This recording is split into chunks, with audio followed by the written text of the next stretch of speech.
Vesicīnieki vadās pēc baznīcas kalendāra, un baznīcas kalendārā tātad ir norādītas dienas, iekrāsotas dienas, un tajās dieniņās, kad ir gavēņa dienas, ir norādīts, kad ar eļļu, kad zivtiņu, vai arī, kad svētkos, tad vai visu var ēst tajās dienās.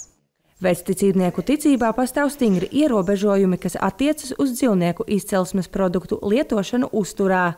Diēta šķiet sarežģīta, jo ir noteiktas dienas, kad drīkst, kad nedrīkst lietot konkrētus produktus, tomēr ir arī izņēmumi.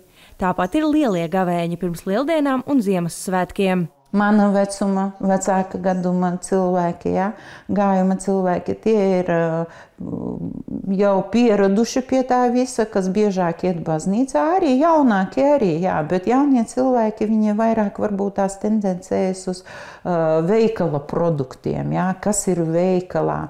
Un jāpiezīmē tas, ka šodienu veikalā vispār nav problēmas, lai gavētu. Agrāk izgāja tas viss izrietot no tā, kas bija pagrabā, dārzā, vasarā. Andas ģimenei gavēņa dienās ēdienkartē dominē putras, kartupeļi, burkāni, bietes un citi dārzeņi, kā arī jau laikus sagatavotie ziemas krājumi.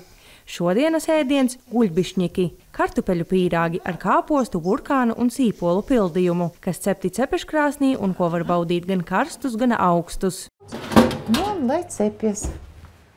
Ēdienkartes var mainīt katru dienu, ja tikai nav slinkums gatavot. Ļoti daudz interesējos par to, no vecāka gājuma cilvēkiem, tie, kas baznīcā tantuki gāja, un viss.